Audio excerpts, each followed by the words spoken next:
Hello दोस्तों, स्वागत है कहानियों की दुनिया में। आज मैं आपके सामने एक ऐसी वीरांगना की कहानी लेकर प्रस्तुत हुआ हूँ जो आधुनिक भारत में महिलाओं के उत्थान और मुक्ति का मार्ग प्रशस्त करने वाली तथा समाज सुधारिका, कवयित्री और लेखिका थी। ऐसी ही वीरांगना है पंडिता रमाबाई की आज की कहानी। शुरू करते हैं कहानी। पंडिता रमाबाई की गणना उन भारतीय वीरांगनाओं में की जाती है जिन्होंने अपने अथक परिश्रम और निस्वार्थ सेवा से इस देश का माथा संसार में ऊंचा किया है।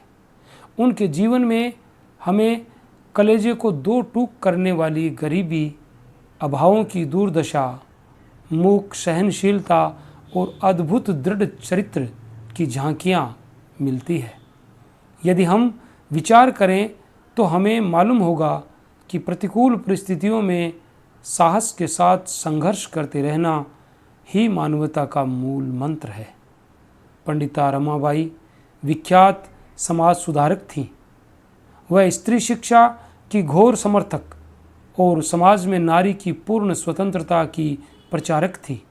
उन्होंने स्वयं अपने जीवन में इन बातों पर अमल किया और उनके लिए जीवन भर वीर सिपाही की तरह लड़ती रही। पंडिता रमाबाई का जन्म अप्रैल 1858 में कर्नाटक राज्य में हुआ, जो उन दिनों मैसूर रियासत कहलाता था। पश्चिमी घाट के वन भूभाग में हुआ था।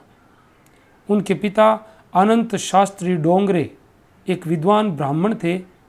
वह स्त्री शिक्षा के पक्षपाती थे, किंतु उनके कट्टर रूढ़िवादी कुटुंबियों के सामने उनकी एक ना चली। अंत में लाचार होकर अपने विचारों के धनी विद्वान ने अपना घर छोड़ दिया और वन में कुटी बनाकर रहने लगे।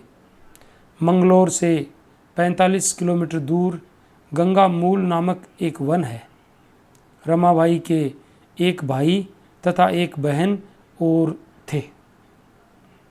दुर्भाग्यवश जब रमाबाई केवल 6 महीने की थी तभी उनके पिता की सारी संपत्ति नष्ट हो गई। वह विद्वानों और साधु संतों की मेहमानदारी में बहुत धन व्यय करते थे। इसका नतीजा ये हुआ कि वह स्वयं निर्धन हो गए। उन्हें पत्नी तथा तीनों बच्चों के साथ एक जगह से दूसरी जगह यात्रा करनी पड़ती थी और पौराणिक कथाएं सुनाकर उदरपूर्ति करनी पड़ती थी। कई वर्षों तक वह एक नगर से दूसरे नगर और एक गांव से दूसरे गांव घूमते रहे। कट्टर हिंदू होने के कारण कई बार ऐसे अवसर भी आते थे कि दिन दिन भर तक उनके मुख में एक ग्रास भोजन और एक बूंद पानी भी नहीं जा पाता था। इसका नतीजा ये हुआ कि शीघ्र ही अनंत शास्त्री का स्वास्थ्य बिगड़ गया और वह कथावाचक का कठिन कार्य करने और कुटुंब का पेट पालने में असमर्थ हो गए। अपने माता पिता से रमाबाई ने संस्कृत का ज्ञान प्राप्त किया। उनकी माता लक्ष्मीबाई आदर्श पत्नी और माता थी। उन्हीं के सरल जीवन और उच्च विचारों से प्रभावित होकर रमाबाई ने बचपन में ही हिंदू नारीत्व का ऊंचा आदर्श सामने रखा था। केवल 12 वर्ष में उन्हें लगभग 20,000 श्लोक कंठस्थ थे। अपने माता पिता के द्वारा उन्हें मराठी भाषा का भी अच्छा ज्ञान हो गया था। इसके बाद देशाटन के समय उन्होंने कन्नड़, हिंदी, बांग्ला भाषाएं सीखी और अंत में जब वह सन 1883 में इंग्लैंड गई तो उन्होंने अंग्रेजी भाषा का भी अध्ययन किया। संस्कृत की विदुषी होने के कारण रमाबाई को पंडिता और सरस्वती की उपाधियां प्राप्त हुई। सन 1876-77 के भीषण अकाल में वह साहसी परिवार अत्यंत दयनीय दशा में जा पहुंचा। इस समय का उल्लेख करते हुए स्वयं रमाबाई ने लिखा है, वह दिन भी आया जब हम चावल का अंतिम दाना खा चुके थे और हमारे भाग्य में केवल फाका करके मर जाने के अतिरिक्त कुछ और शेष नहीं रह गया था। हाय उस संकट समय की लाचारी और घोर अपमान! बड़ी मुसीबत का समय था। जब कहीं आश्रय नहीं मिला तो वह छोटा सा परिवार जंगल में जाकर प्राण त्यागने पर मजबूर हो गया। अस्वस्थ पिता का शीघ्र ही स्वर्गवास हो गया और उनके बाद पति परायणा माता भी उनके पास चली गई। अब बच्चे अकेले इधर उधर ठोकरें खाते घूमने लगे। कभी कभी वे भूख से इतने व्याकुल हो जाते थे कि जंगली फलों को छिलके और गुठली सहित समूचा निगल जाते थे। कभी कभी सर्दी से बचने के लिए वह गड्ढों में जाकर बालू से अपने शरीर को ढक लेते थे। इस प्रकार 3 साल तक वह पैदल भटकते रहे और उन्होंने लगभग 4000 मील पैदल यात्रा की। सन 1878 में वे कलकत्ता पहुँचे। रमाबाई ने अभागी दुखिया बहनों के लिए जीवन अर्पण करने का निश्चय कर लिया था। उन्होंने जगह जगह जाकर बाल विवाह और विधवाओं की दयनीय दशा के विरुद्ध भाषण देना आरंभ कर दिया। वह स्वयं एक पवित्र और दृढ़ चरित्र वाली महिला थी। उनका संस्कृत का ज्ञान भंडार काफ़ी बड़ा था। वह प्राचीन सुशिक्षित हिंदू नारीत्व की प्रतीक थी। उनके भाषणों में बंगाल में एक हलचल सी मच गई। जब वह भाषण देती तो शास्त्रों के प्रमाण देकर अपने मत की पुष्टि करती थी। उनके मुख से संस्कृत के वाक्य सुनकर लोग आश्चर्य में पड़ जाते थे। कहते थे कि वह तो सरस्वती का अवतार है। उस समय उनकी आयु 22 वर्ष की थी। वह दुबली पतली और लड़की सी मालूम होती थी। उनका रंग गेहुआ था, आंखें भूरी थी। किंतु अब भी रमाबाई की मुसीबतों का अंत नहीं हुआ था। कलकत्ता आने के कुछ दिन बाद ही उनके भाई का देहांत हो गया और अब वह संसार में अकेली ही रह गई। उसके 6 माह पश्चात उन्होंने श्री विपिन बिहारी मेधावी से विवाह किया। वह दलित कही जाने वाली जाति के एक वकील थे और कलकत्ता विश्वविद्यालय से स्नातकोत्तर थे। दुर्भाग्यवश 1.5 साल बाद ही हैजे से उनके पति की भी मृत्यु हो गई। अब वह और उनकी नन्ही बच्ची मनोरमा फिर से अनाथ हो गए। अछूत जाति के पुरुष से विवाह करने के कारण उनके कट्टरपंथी संबंधियों ने उन्हें अपना आश्रय नहीं दिया, परंतु रमाबाई ने साहस नहीं छोड़ा और नए विधवा का एकाकी दुखपूर्ण जीवन बिताना स्वीकार किया।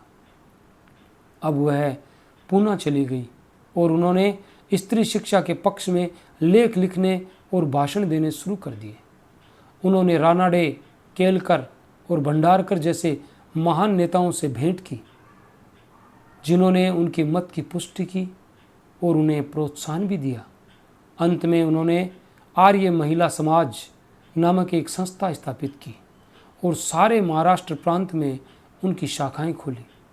सन 1882 में अंग्रेजी शिक्षा आयोग, इंग्लिश एजुकेशन कमीशन के सामने उन्होंने अपना बयान दिया, जिसमें उन्होंने भारतीय नारियों की शिक्षा में सुधार करने पर बल दिया। कहा जाता है कि उनकी प्रार्थना महारानी विक्टोरिया के कानों तक जा पहुंची। लेडी डफरिन का स्त्रियों के लिए चिकित्सा संबंधी आंदोलन इसी का परिणाम था। अब उन्हें अपने में एक बहुत बड़ी कमी महसूस हुई और वह थी उनका अंग्रेजी भाषा का अज्ञान। इस कमी को पूरा करने के लिए वह सन 1883 में इंग्लैंड गई। वहाँ वह वेंटेज नामक स्थान पर सेंट मैरीज होम में रही। उन्होंने यहाँ ईसाई धर्म अंगीकार कर लिया। इसके बाद चेल्टनहैम के महिला कॉलेज में 2 वर्ष तक संस्कृत की प्रोफेसर रहीं और तत्पश्चात अपनी चचेरी बहन आनंदीबाई जोशी के निमंत्रण पर अमेरिका चली गई। अमेरिकी शिक्षा प्रणाली का उनके मन पर बहुत प्रभाव पड़ा और उन्होंने स्वयं किंडरगार्टन की ट्रेनिंग प्राप्त की। यहाँ उन्होंने हिंदू महिलाओं के प्रति अनेक सामाजिक अत्याचारों की चर्चा की। अंत में वहाँ एक रमाबाई एसोसिएशन स्थापित हुई, जिसने उच्च हिंदू जाति की विधवाओं के लिए भारत में एक विधवा आश्रम खोलने और 10 साल का उसका खर्च चलाने की गारंटी दी। इस प्रकार रमाबाई का स्वप्न कार्य रूप में परिणित हो गया। सन 1889 में रमाबाई भारत लौटी।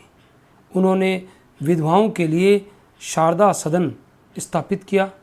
रमाबाई के स्त्री शिक्षा संबंधी 4 विचार थे, जिन्हें वह अमली जामा पहनाना चाहती थी। सबसे पहले वह अपनी पाठिकाओं को समाज की कुशल सदस्य बनाना चाहती थी, इसलिए उन्हें वह आश्रम में अध्यापिका, धाय, गृहिणी और मातृत्व की ट्रेनिंग देती थी।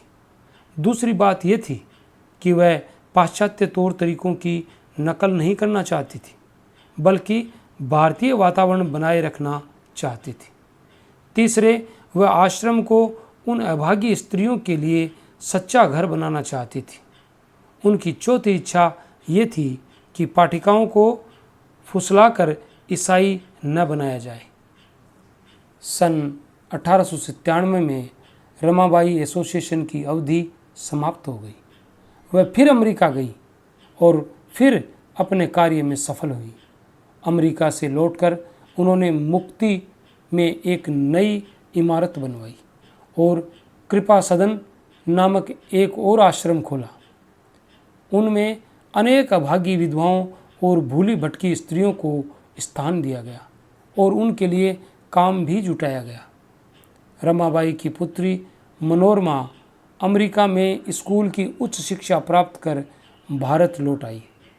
मुंबई विश्वविद्यालय से उसने बीए पास किया और कुछ समय पश्चात वह शारदा सदन के हाई स्कूल की प्रिंसिपल हो गई। सन 1912 में उसने गुलबर्ग में एक ईसाई हाई स्कूल खोला जो चल निकला, किंतु मनोरमा की कुछ ही वर्ष बाद मृत्यु हो जाने से रमाबाई को बड़ा धक्का लगा। वह भी 5 अप्रैल 1922 को परलोक सिधार गई। रमाबाई साहसी, चरित्रवान भारतीय महिला थी। उनके व्यक्तित्व में आकर्षण था। उनमें व्यवस्था करने की अद्भुत योग्यता थी। दुखियों के लिए उनका हृदय प्रेम और सहानुभूति से भरा था। उनका अटल विश्वास और निस्वार्थ सेवा भाव ही उनके सफल जीवन का सबसे बड़ा रहस्य था।